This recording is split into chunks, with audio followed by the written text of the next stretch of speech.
All right, everybody, let's take a look and see what's going on here in the market. S&P 500, we're going to start with this. Changed up a little bit today. Been on a very bullish run. 2 business days ago, the market hit all-time highs at 57.97.5. This was the day after the Fed came out and said they're cutting the lending rate. So this is a lending rate pop, and it's pretty much popped, and now it's just kind of sitting up here. Pretty close to 5,800, which I said a month ago, approximately. I said I thought 5,800 was possible, and here we are, basically up at 5,800. I actually think 5,900 is even possible. I don't see any reason why it couldn't go higher. With this amount of run up, the pullback over here in November probably won't be nearly as deep as we thought it originally would be. So now, I could see this pullback getting back to 5,600 maybe. It might only do that. It may not do this big old pullback and get way down here like we originally thought, down to 5,200 and stuff. That may never happen. It's hard to say how deep this is going to pull back, but it could be shallower than we realize. I don't know. We'll have to wait and see how this goes. But regardless, we're going to trade whatever the market gives us. Right now, the market continues to be very bullish here on the daily chart. Let's go look at the weekly.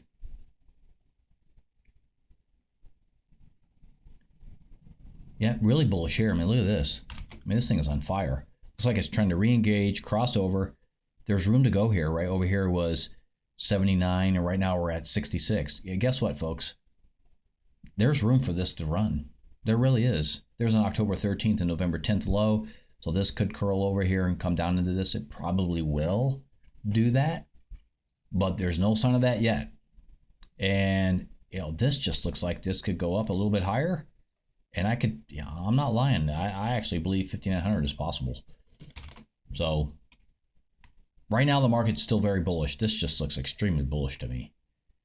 I said this a little while back, maybe a couple months ago, 2-3 months ago, that I thought that the economy was in danger of a runaway economy. And I still think that's possible. And yeah, I know the Federal Reserve has cut the lending rate because they claim inflation has been conquered, and all this mumbo jumbo. But anybody that's paying attention knows that the only reason the Federal Reserve cut the lending rate right now is because we're a month and a half away from elections. That's the real truth. Everybody knows it.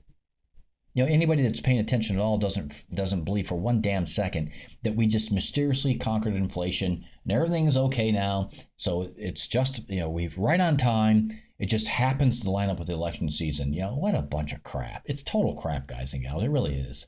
That's a total political maneuver. We all know it is. It is exactly what it looks like it is. They're cutting the lending rate with, a month and a half before elections. That's all it is. They don't care if Camel Toe Harris gets in there or Mr. Two-time assassination attempt Trump. The left obviously is trying to murder this guy. You know how the left is complicit with his attempts at assassination, murdering this man? Because they don't denounce it. There might have been one or two here or there that said this is bad for America, but for the most part, the leftist propaganda outlets, they do not denounce the assassination attempts on Donald Trump's life. They just say this is what we know so far, kind of BS. That's all they say, right?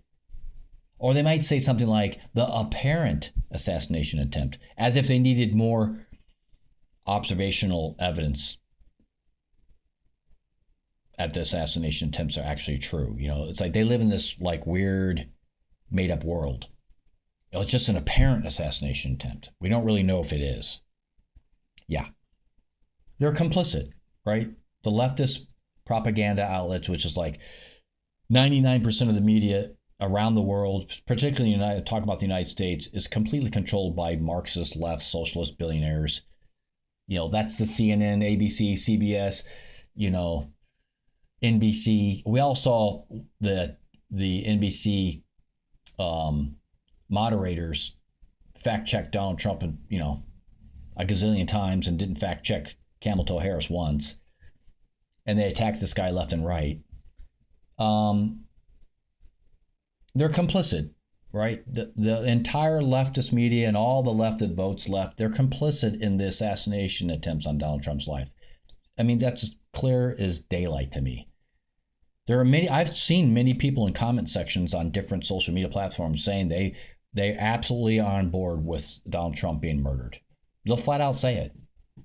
That's the difference between conservatives and leftists, right? You know, I said this on my Discord server today to my members. You know, I've lost members because of this. And yes, I want to make money as much as the next guy, but I've lost members because my freedom's more important than the money I get from memberships. So there's people that have left. They left the membership because they probably don't want to hear all the stuff I talk about. But, you know, there's nothing I can do about it. My freedom's more important than satisfying everybody and just going along to get along. I'm not going to do that. So the leftist media, they're totally complicit and I actually believe most of the people that vote left, they're complicit. They don't speak up and denounce this murder's attempts on Trump's life. Because just think about the precedents that's being set. If it's okay to assassinate Donald Trump today, then what? Just to think for one moment, if Kamala, however you pronounce it, what if this was happening to her, right? What if there was assassination attempts happening to her? The media, leftist media, would be going absolutely nuts. We all know it's true, right? Their heads would be exploding right now. They'd be saying things like, "This is unacceptable. We can't have this in America. We got to put a stop to this. We got to take these people need to be taken down. They need to go to prison or whatever." They'd be going to the nines, right? They'd be all over it. But when it's Donald Trump, no, they don't. They don't talk about how it's bad. Complicit. Yeah, that's the left.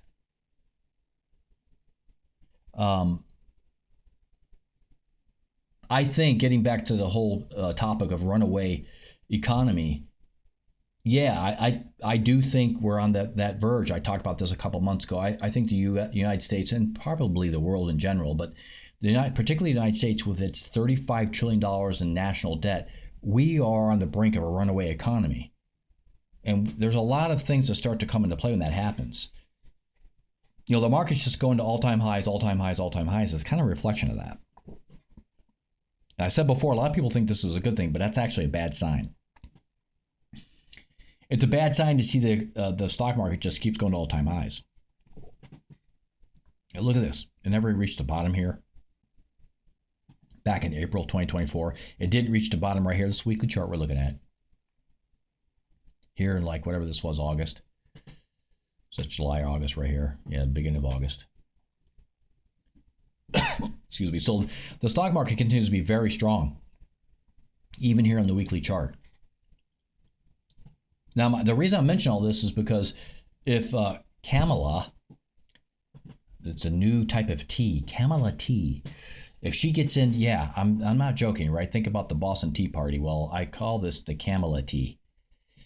Okay, it's exactly the opposite of the Boston Tea Party. If you don't know the Boston Tea Party, go look up your history. Okay, but the Kamala tea, if that gets into the White House, folks, I said before, I'm going to say it again. I really mean this sincerely. Get ready for some serious, big-time issues in the United States. You think it's bad now, inflation? You're going to see it exasperated. You think the criminality that's manifesting itself in the United States because of the illegal immigrants coming over the border. You know, we all know about the illegal immigrants that attacked the police. They're in New York. We know about the illegal Venezuelan armed illegal immigrants in Colorado, in Aurora, Colorado, taking over those apartment complexes. That's just the beginning. Okay, that's going to continue to manifest itself at a greater accelerated rate. It's all going to get exacerbated. Inflation is going to get worse because this is who she is, right? And she's really, we all know that Biden was a puppet, right? He's just a puppet. He got the socialist billionaires behind him and their agenda pulling the puppet strings. It's the same thing with Kamala T. Okay, don't think for 1 second she's really going to be a bona fide president. Right? If you think about Donald Trump, right, he has advisors, but he doesn't really have any billionaires necessarily really pulling his strings per se, right? Like you look at Elon Musk, and Elon Musk is willing to work with him because they understand the dangerous direction America's headed in.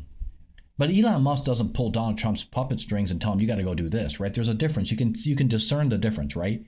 But Kamala T, you can tell that if she gets in there, she's just going to be another puppet, 100%. She won't be a real president. She'll just be a figurehead.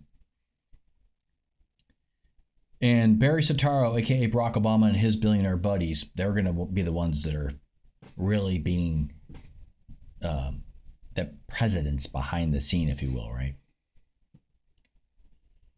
And you can talk about how that's all illegal. Yes, it's illegal, but it's still going to happen.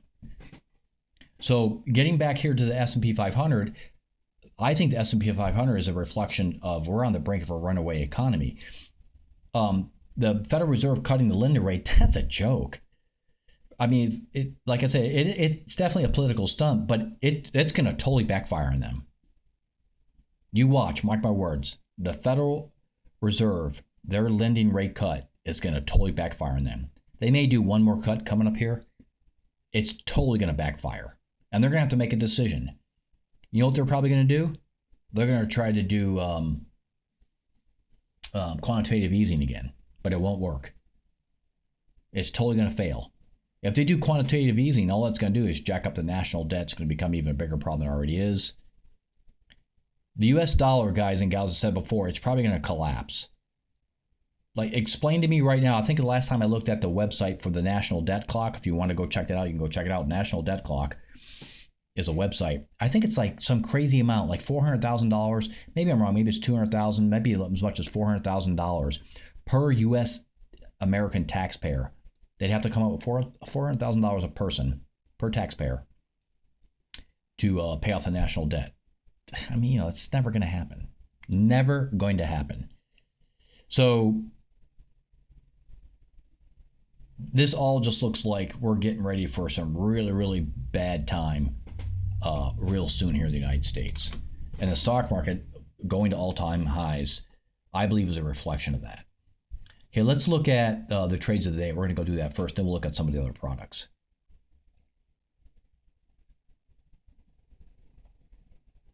So a really extremely choppy day, right? You obviously have this big pullback right here at 2 o'clock, starting last night around 11 p.m. and then down to 2:20, just before the London market came in. So a really big pullback, very choppy day after that, just super choppy. Let's go look at the 15-minute chart, see if there's anything there. Yeah, really nice trade here on the 15-minute chart last night. Look at this beauty. Let's go take a look at this. Okay, I don't think the drawing set matters, so I'll change it to 15 minutes. Here it is right here. This happened at 2:30 a.m. last night. This is the 15-minute chart on the S&P 500 futures. Look at this. What a beauty. I don't have the Get Us Plus indicator turned on, but we'll turn it on. And there it is right there. Plum candlestick. Perfect entry. The thing goes up. Bam, it starts taking off. Look at this. Wow. From 57.60 all the way up to 57.80. So 20-point run right there. Really nice. The rest of the day, super choppy. Look at this. Big chop fest between about 65 and 80. So 15 points. That's all that was going on pretty much intraday. Not a lot of goodness going on there. Very difficult to trade this mess up here. So the real trade actually happened over here earlier in the night too. Right there was another great trade right after Sunday open. It ran from about 57.65 up to 80, 15 points. So you had 20 points here and 15 points there. Those are your trades of the day. They happened overnight. And that's why I always advocate trading futures, because you can't trade this mess intraday. You just can't trade it. I mean, some 1-minute traders, 5-minute chart traders may get something out of this. But for your average intraday trader, this is just one big hot mess. 15-point spread, that's just like there's nothing there. But this was pretty nice, and that one was pretty nice. 35 points overnight if you were paying attention. Those are your trades of the day. Okay, let's go look at some of the other products. I decided to do the S&P 500 futures first. If you don't want to watch the rest, don't watch the rest. All right, let's go to the daily chart. Let's look at some of these other products. We'll look at We'll go through all of them here. The Dow Jones Transportation. We'll go through the Russell 2000, the NASDAQ. Do them all.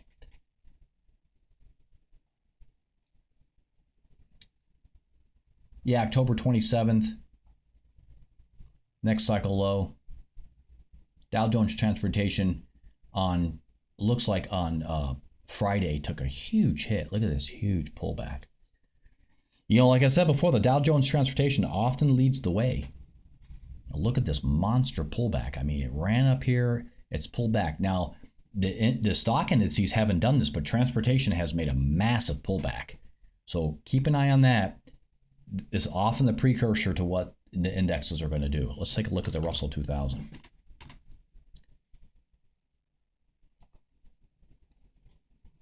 Small pullback going on here today.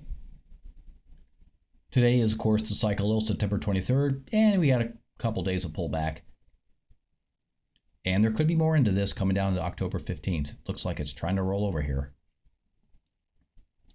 Okay, especially that transportation making that big pullback, so be aware of that. Let's look at the NASDAQ. We're going to kind of blow through these kind of quick. Pretty much tracking sideways. Just tracking sideways. October 8th and 16th are the next cycle lows. Looks a little bit bullish here to me for the NASDAQ. We can look at the SPX. That's fine. It's going to be the same thing as the futures pretty much. Same thing there. Tracking sideways. Pretty strong. Okay. All right, let's look at the Japanese market. What's happened there in the Nikkei 225. Bullish. Might run out of steam here, but for now it's still bullish. November 11th is the cycle low for that product. Looks like it's got some more room to run here. 74, we're at 72 over here. It got as high as like 82. So I think there's a little bit more into this. It's going to go up a little bit higher probably. Let's look at the Japanese yen. What is happening here? Yep, 2 more days to the cycle low. It is pulling back down into the cycle low, pretty much as projected. But as I said before, if this stays positive momentum, which I think it's going to, this is a long going into the first week of October, probably. Okay, let's look at the euro dollar. October 2nd, it looks like it might have moved. Yeah, it's the 3rd now. Okay. It's moved a little bit on me, that's okay. Okay, so October 3rd is cycle low there. So there could be more pullback here. Right, this could pull back more. It looks like it's a little bit weaker than the Japanese yen to me. British pound. Things on a monster mash run, very bullish, re-engaged. It has crossed over, re-engaged. Up here is like 83, 82, 80, and right now we're at 65. Guess what? There's more to go, I think, in the British pound. September 26th, it could completely ignore this cycle low. It may pull back a little bit here. But the British pound looks super strong to me. I think once we get to the other side of this cycle low, we're good to go. Now, there could be another cycle in here that needs to be looked at. Like this could be a low right here. Like there could be something else. Let me just see what's happening here. Yeah, there could be something like that, okay? I kind of noticed this before. Let's put this cycle in there because this could be a bona fide cycle. It's not super strong, but it is kind of there. Let me just take a quick look at it. That looks good to me there. That looks good there. That's fairly decent there. There's not much right there, so I'm going to say no to that, but that's really good, and that's really good. So this is good. 1, 2, 3, 4, 5. I'm sorry, 4, 5, 6. 5 out of 6 of those hit. I like it. Okay, so that would put this over at October 14th. Okay, so we're going to duplicate that. October 14th. Let's do that. We'll put it as green. And that makes me think that this is good for another few days. Oh, sorry, wait. Yeah, maybe even longer than that. This could be from another few days to, it could come down a little bit. That'll happen sometimes right in the middle of this cycle. It may come down. There's actually a cycle low projected to be there anyway. come down a little bit, go up a little bit more, and then come down to October 14th. That would be a typical pattern, okay? So the British pound looks really sweet. It still looks very bullish to me. Okay, I like it for a long side trade after September 26th. Okay. Let's take a look at gold. What is going on with gold? Again, September 26th, this thing has crossed over way over here, re-engaged, going northbound. She's on a rampage here, guys. Gold at all-time highs today at 26.59. I said before, I think gold in the coming years will reach 3,000. I firmly believe that. I know gold is expensive right now, but guess what? I think it's going to go even higher. Now, it doesn't mean there won't be some big dip between now and 3,000. There could definitely be that. But if Kamala T and the leftists get into the White House, folks, expect gold to go to 3,000. Commodities in general are going to go up higher. If Trump gets in the White House, like I said before, I think we might see a temporary pause because he'll probably work really hard to try to bring down inflation and do all that conservative type of stuff. But I think that he, as hard as he'll try, I just don't think they can hold off the coming collapse of the U.S. economy. I would have to, you know what, it would change my mind, guys and gals? A concerted effort by both the president, the U.S. House of Representatives, and the U.S. Senate to honestly attack the national debt. And that would require some serious behavioral change by Americans as well. That's the only way this nation will survive and not have an economic collapse. There would have to be a massive change in attitude. And that nobody wants to pay that price. Nobody even wants to talk about it. The national debt, it's like they're all just like, it's like they just have the, you know, when you don't want to see something, you turn your head the other way. That's what they're all doing. But guess what? They can turn their head all they want. There's no escaping it. And the more they turn their head away from this national debt, the sooner the collapse is going to happen. If they confront it aggressively, maybe they can do something about it. But I've yet to hear a president, left or right, attack this problem. So get ready. Okay, gold, bullish. Man, it just looks bullish. And I think it's going to go to the moon. Let's look at crude oil. Now, crude oil has had its struggles. You know, it's been negative momentum since July, and it's still down here. Now, it did cross over way below in the negative territory, but that doesn't always mean anything. It's crossed over here before and it failed. It crossed over here before and it failed. So, you know, it's got a lot of work to do to still turn this around. I don't think it's going to happen. I think October 1st, we're going to see this thing roll over. You know, maybe it does something here. I don't know. But let's go look at the weekly chart. I think crude oil's got a long way to go. I do not think it's out of the woods by any means. Here it's trying to get something, but look at this, man. I mean, look at that. It is so negative down here. It's going to take some work. It's not even anywhere close to rolling over on the weekly. So this is going to have to do quite a bit of work. And this rollover, and I mean, there's a lot of work to be done for this to repair itself. Though I could see 75, maybe 76, 77, and then it fails. Okay, December 1st. There it is on the weekly. And is this still the 14th? Okay, I got it as April 13th now. We can change that. Whatever, it's close enough. April 13th.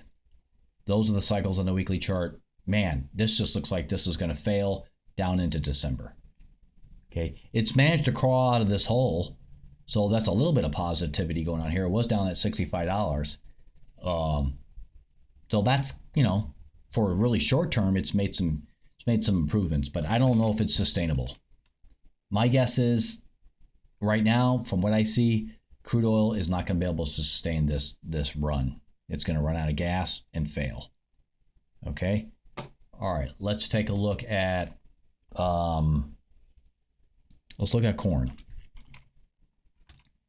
And then I'll look at silver. We're almost done here. Corn, look at this big rebound today. Huge rebound. Positive territory here. Looks like it wants to re-engage. It's been kind of stuck in this box though. Corn, you know, I said it was a long. It did a pullback. Now it's up here. Corn. It's playing games. It's really struggling to break out strongly. Okay. It still looks strong to me, but it's got more of a choppy action going on. Okay. A lot of chop going on here in corn. But it is positive momentum, so I could see this thing crawling higher. I said before, I think it will get to 420. I think it's going to do that. It's going to take a while to do that, but it'll do that. If you're patient, you can get there. You're going to have to pick the right contract and be a little patient. So I wouldn't pick I'm not sure December is the right contract, is what I'm saying. You may have to go further out, like into March of next year. All right. Let's take a look at silver. We're almost done. Okay, then, you know, we'll do the 1,000 ounce silver. It doesn't really matter. That's where I have my cycles, I think. Silver, bullish, right? Very bullish here on the daily chart. Though it's got this little dippy-do going on like it wants to pull back, but it's up here in this little choppy section. Okay, it kind of reminds me of this. All right, but that's your cycle low right there, and it really just, you know, pulled down for a day or two. Could silver get up to 32? Yeah, maybe. Gold may drag it up there because gold's going. I could see maybe silver could get to $32. It may do it. All right, this next cycle, I mean, it looks kind of strong to me here. So I'll take a quick look at the weekly chart. Yeah, it looks strong to me, like there's room to go here on silver. Looks like it's trying to re-engage and cross over again. I think silver is going to go to 32 bucks. All right. I might even acquire some little bit of silver, like hard silver, you know, in my hands. Silver, not futures contracts. I might acquire some legitimate silver. By the way, I mentioned that Chinese fake silver that's on eBay. I managed to get a refund for it, so 24 bucks. I sent a message to the seller and said, if you don't refund me this money, I'm going to have PayPal force you to refund it. They refunded it immediately. So what does that tell you? They know it's fake. They didn't even question me, nothing. They just refunded my money instantly. So they know that they're selling fake silver and they don't want to draw attention to themselves, so they refunded it. Yeah, watch out for the fake silver coins on eBay. If they're below spot, it's not a deal. It's probably zinc coins covered with a little bit of silver to fake you out. So be aware of that. It's probably not just on eBay either. It's probably other places. If you're seeing silver below spot, watch out. It's probably fake. Yeah, I like silver. If you want to trade it, I think it's got some potential to go higher. Silver's a bit tricky, though. I don't like trading it personally, but for those that want to trade it, that's my opinion about it. All right, let's go check out XLP, which has been taking a bit of a hit lately, but let's see what it does. There it is, green again. Okay, that's the weekly chart. So let me get over to daily. My bad. Get over to daily. Yeah, a few days down. Looks like it wants to re-engage, but three days down is unusual. Two. Oh, here was 3 or 4 days down. So unusual. This one on a cycle low came way down. A bit unusual to see 3 days down. Is it going to do this? We'll have to wait and see. Looks like this may not be done yet, so I'd be careful with it. Still super bullish here. My opinion is wait this out. Wait for the SMI to get down here and see what kind of bounce it does. If it does a good decent bounce and this is still positive, great. Go long. I wouldn't short it though right now. I would just wait. This could be a cycle low that came. Yeah, it probably is a cycle low. It came a little early. The 12th, what was this? Yeah, the day early. So there's your cycle low right there. So this is a bit ominous that it's pulling back here early in this cycle. That's not a good sign. So XLP, we'll have to wait to see what this does. That's kind of a sign of weakness to pull back this early in this cycle. So XOP could be running out of gas. We'll have to wait to see what happens there. Let's see what else. I think that's it. We already looked at the trade of the day. I think I covered all the other products. All right, if you want to become a member, $7.99. Read the instructions carefully. We got live streaming charts 5 days a week on the S&P 500 and gold, streaming live. Nightly emails with five different charts that go out in the nightly email. I always give my opinion about what the market's going to do. Of course, I always put out daily videos. I occasionally do some morning live Twitch streams. I'll try to do some this week, Wednesday, Friday. Okay. That's pretty much it. Happy trading. God bless everybody. Talk to all real soon again next time.